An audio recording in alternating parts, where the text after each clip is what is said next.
Porn hijacks your brain. 4 ways that you can know. Welcome back for another podcast episode, Porn Brain Rewire. I'm Dr. Trish Leigh, your hostess with the mostest. Okay, in today's episode, I want to build off of what we talked about last week. So, in last week's episode, we were discussing how you can discern if you have healthy needs or unhealthy needs, and if you're meeting them in a healthy or an unhealthy way. And there was a lot to unpack there, and we started to. But the gist of it was if you're going back to porn, you may have an unhealthy or healthy need, and you're moving towards something unhealthy to get it met.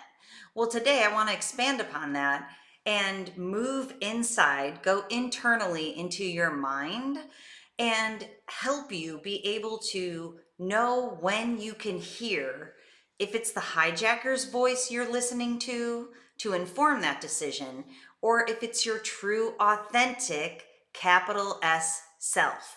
So let's dig into that today. So, number one, we're going to talk about the voice in your head. Who is it sometimes? Who is it at other times? And how are you going to know? Number two, we're going to relate that to your brain performance pattern.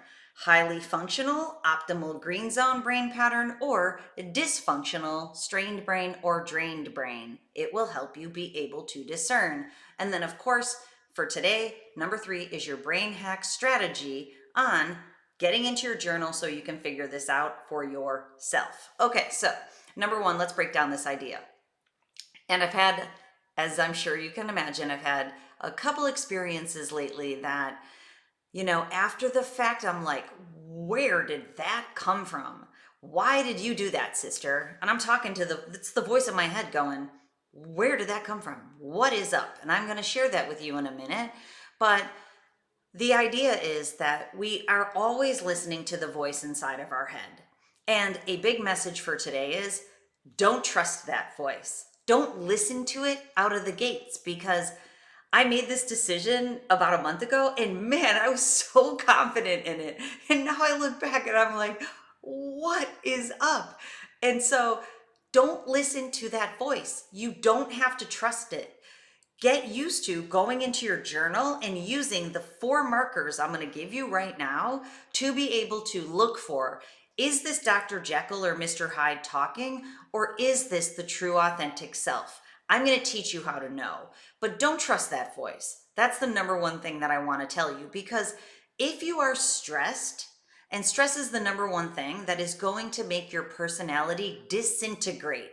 It's going to disintegrate from its highest, sharpest, most authentic self, level by level. And if you remember, there's 9 levels of integration in a healthy personality versus an unhealthy personality. This is something I teach in my 90-day program.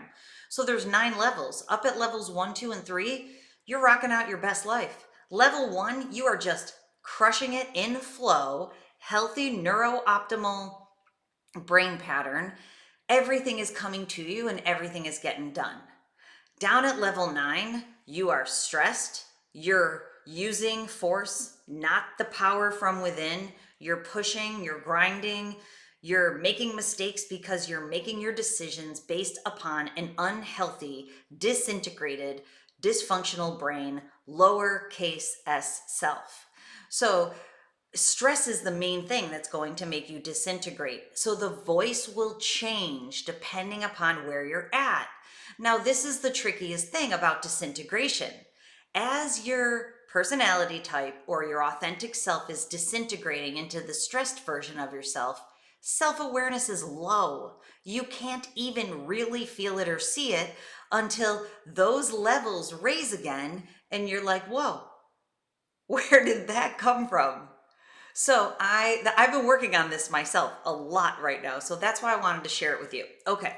So anytime you feel the urge to go into porn, you can bet the farm that you're down in the lower 3 levels of disintegration, because only the little s self, the ego, we'll call it for sake of ease, Dr. Jekyll, Mr. Hyde, only that version of yourself needs to stimulate and to self-soothe. Because your true authentic self, it's using the optimal brain pattern So that true authentic self feels peaceful and calm. And I was able to have these thoughts because last night I was doing my brain training session using the brain training headband in my sauna at 157 degrees, but my brain was 78% calm. And I wasn't even high-fiving myself because only my ego could high-five myself, but I was thinking, wow, I really feel so calm and peaceful. Even though I worked all day long, I parented via phone call and text all day long, young adults, but I could just feel that internal calm. And I'm like, wow, because it was validated by my brain training session, which helped to solidify it at the end of the night. That's the integrated version of myself, which allowed me to see the self of a couple months ago.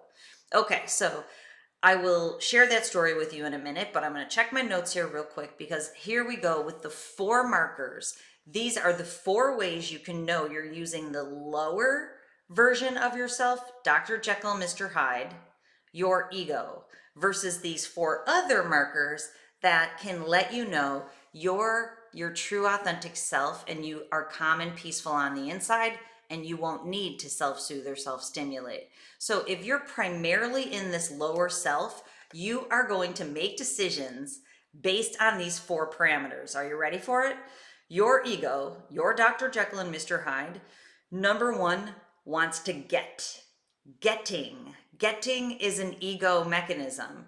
Dr. Jekyll, Mr. Hyde, he wants to get pleasure. He wants to get validation from the outside. He wants to get escapism. It's more of a narcissistic bubble, as we know, and it's in a framework of get, take. So think about that. Next time you're making a decision, it's like, am I getting something from this? Okay, and we'll come to self in a second, but another mechanism is fear.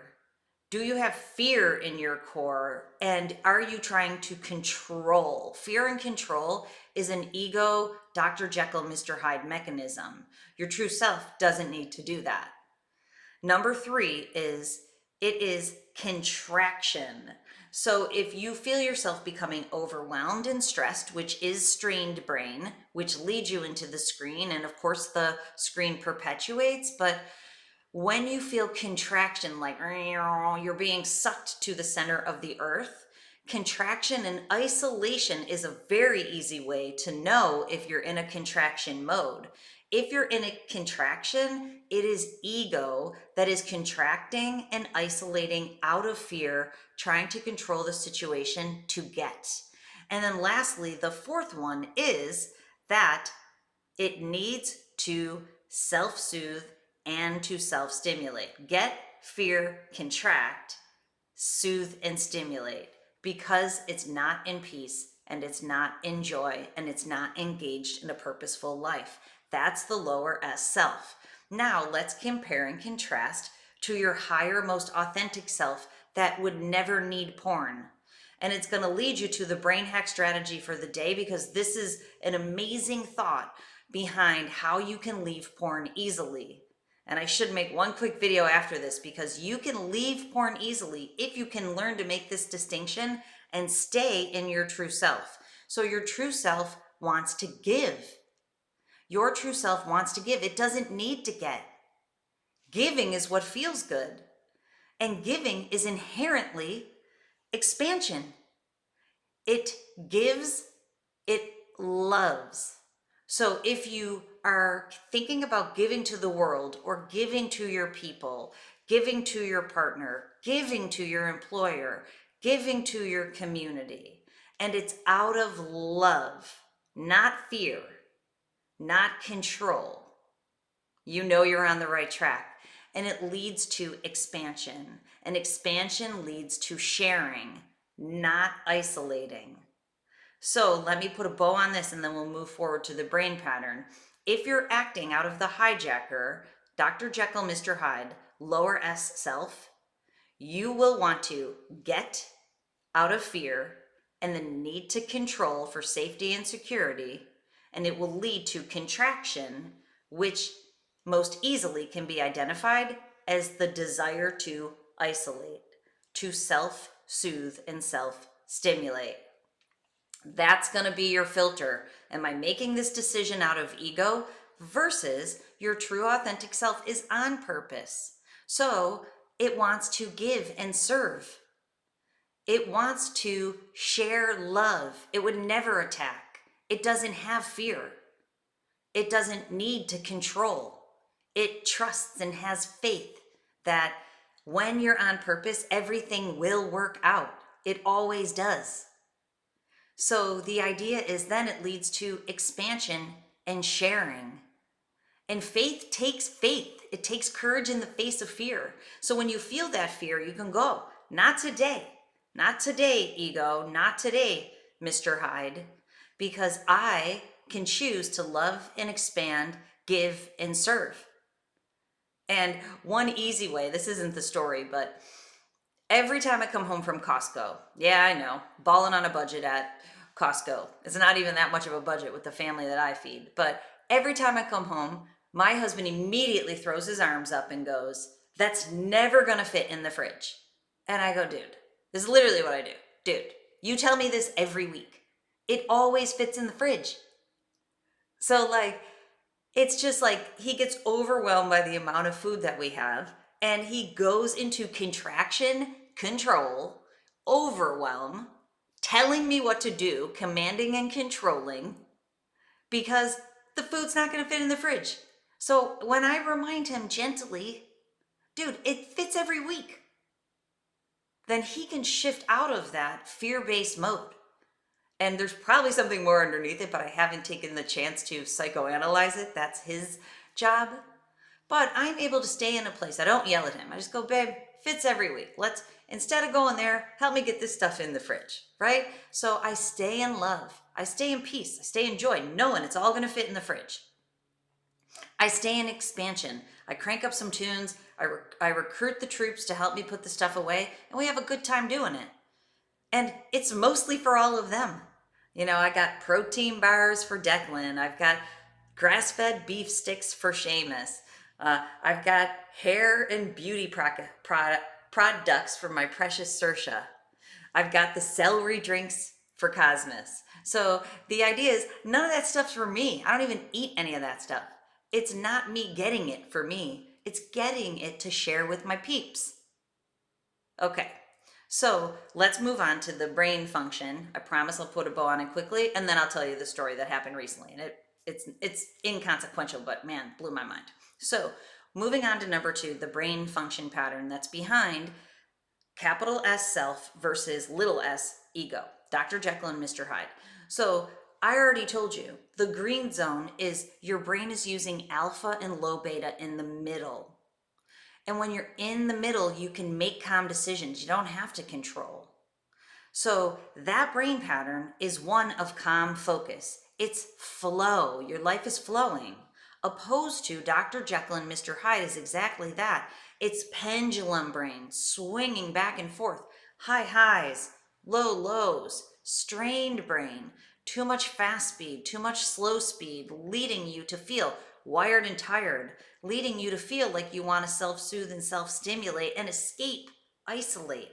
So when you go into porn, it literally is creating your lower S self. We know this. I was just reading a new study from 2023 about porn and how in 10 to 30 years, our community, and it was in the United States, but our global community will have epidemic problems of mental health was the main thing it was focused on, and body and self-image issues, because consuming porn makes you feel less than the actors and the scenarios that you're seeing that are a distorted unreality.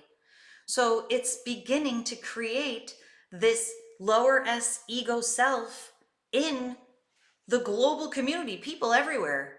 So we're going to hit a tipping point of more anxiety, more depression, more of all the stuff that comes out of Dr. Jekyll and Mr. Hyde. That's why I'm here. I'm on a mission. I want you to become your authentic self so we can literally heal the world together, one brain at a time. All you have to do is focus on yourself. You don't even have to focus on your husband who refuses to see all the stuff's going to fit in the fridge. All you have to do is stay in love and expansion, giving, serving. being happy, staying calm. Okay, so moving on to the story. Now, the story's really inconsequential, but this is what happened. So, you know how I've basically recovered from toxic mold poisoning? Thank the stars. But I wanted my young adult children who live by themselves, 2 of them live together, I wanted them to test their apartment and their bodies because my husband, don't even get me started on this story, he insisted that our oldest son, my bonus son, take this mattress from our house before we moved out and moved back in. Mattresses are the number one thing that become mycotoxic because they're so porous. So my 2 kids have this mattress in their apartment for the last 2 years. I'm like, to the hubs, I'm like, dude, what were you thinking? And then, of course, they will not get rid of this mattress, driving me insane, driving my ego insane. I'm like, please, get rid of the mattress. I'll Venmo you. Let me know how much it cost. So a couple months ago, I'm like, I need these kids to test themselves because my daughter has been sick, very sick for quite a while. I mean, she probably has mold poisoning, right? I text my bonus son, incoming parental text, get ready, which I never do this to him. So it is like a paragraph long. Long story short, which my soul is embarrassed to admit it, but I'm here for the example. I purchased tests and mailed them to their apartment, a thing I would never do. Very out of character for capital S Trish, capital T Trish. Mailed it to them and told them, take the tests. So what does that sound like to you? Fear, control. It's definitely contraction because that's not how I roll in parenting. It's definitely, I want to get the results so I can know what's going on with them. They don't even want to know. They have not taken the tests. It's months later. But now I'm in a different place where I'm like, oh my gosh, I've got to get those tests back because they cost me a lot of money and I can use them elsewhere. But I look at that text and I'm like, what were you thinking, woman? Like it was just a fear-based text trying to control their life situation. So regular capital T Trish, I will show up and support my kids. I will guide them. I will ask them if they would like a suggestion. I will offer them my help. And then when they agree, I will do exactly what they need me to do every time. Like that's how it always unfolds. They call me all the time. The other kids especially call me all the time and they go, I have a situation. Last night I got a text from my precious Fiona who's away at school and it says, I have 2 very stressful questions for you, but not right now because I'm driving. And I'm like, call me anytime. Stressful questions are my specialty. Winky face. So she knows I can stay in love. I'm not going to judge her. I'm not going to tell her what to do. I'm not going to control her. I can help her expand, come out of that contraction mode just by our brains will attune and by being able to stay in that space. But I look at that girl and I think, I wonder what was going on because I definitely was stressed out. And this is the point. My self-awareness was low. I thought I nailed it in the parenting department when I mailed out those tests. I was feeling like a champ. So now I look and I'm like, whoa, you must have been in a weird headspace, girlfriend. So it even happens to all of us. I'm not perfect, but I'm trying desperately on this journey to not go into Dr. Jekyll and Mr. Hyde and to stay as my authentic self. Okay, so let's move to number 3, which is your brain hack strategy for the day, is to get out your journal, get out your pen, and write down those 4 things. I'm going to tell you them again for each one, but then figure out what that looks like for you. So ego, Dr. Jekyll, Mr. Hyde is gets, fears and controls, contracts and isolates, and needs to self-soothe and self-stimulate. Getting, a lot of time it's validation, and I'm going to talk about that in a second. Your true authentic self gives, loves, expands, and shares. You can stay in peace no matter what's going on. And man, does that feel amazing. People ask me all the time when I talk about brain training and brain rewiring, is it possible? Is it actually possible? I'm telling you, it's actually possible. I have it 99.9% of the time. And man, that 0.01% is when I see it, it happens once a year. And literally the one time a year it happens, I'm like, where did that come from? So we're all a work in progress. So for me, another thing just to share with this brain hack strategy of like, for you, and especially if you've dug into your personality type, like I've taught here before, I'm a 5. So Enneagram 5. I'm a 5. Fives like to be smart. So being smart is an ego mechanism because if I'm smart, then I get validated for my smartness. But what I try to do at all times is to not necessarily be smart, but to be of service with what I know. So I thought this last night coming out of the sauna is like being smart when I need to be right, or when I need to be smart, or when I need to control and do things myself. I've named it self-righteousness. So when I'm being self-righteous, I'm not tapped into capital Trish. I'm little Trish. And it's because of stress, because of ego, because of wanting to control my precious children to help them navigate the world. But they're young adults now, they have to navigate it themselves. So capital T Trish shares and wants to teach and serve and help other people. That's a real discerning factor for me personally. So go into your journal, especially if you know your personality type, figure out what's like a one-off that you can tell yourself, oh no, I'm going there. Instead of, oh, let's rise up into the levels of integration and not disintegrate. Figure out one thing that you can tell yourself. And I now know any parental text like that is a major red flag. Delete that baby, go do something healthy to offset stress, get myself back up to the levels so I can be the best version of myself. All right, I hope this helps you out. That's how you can hear the hijacker's voice in your head, opposed to the true authentic self that you want to be and that you deserve to be. And when you are that version, there's no need to self-soothe and self-stimulate through porn. All right, I hope this helps you out. If you're looking for more help on the journey, please go over to drtrishleigh.com. I offer my 90-day Porn Brain Rewire, PBR program. It's digital, it's self-guided and self-paced. You can move through it. It has everything you need to unpack this and a lot more to be able to move through porn recovery. Now, let me give you the one-liner because I just remembered, and I will make another short video, is that when you do this, you literally don't need porn anymore. Porn is serving that dysfunctional brain pattern that gets you these behaviors. So when you don't have the dysfunctional brain pattern and you no longer are acting in these controlling, getting, fear-based ways, when you're not doing that, guess what happens? Your brain shifts to the functional brain pattern and you don't even want porn anymore. So you've probably heard people's journeys where it's easy to leave porn behind. It's easy because porn's just not necessary to self-medicate anymore because you've become this version of yourself 99.99% of the time.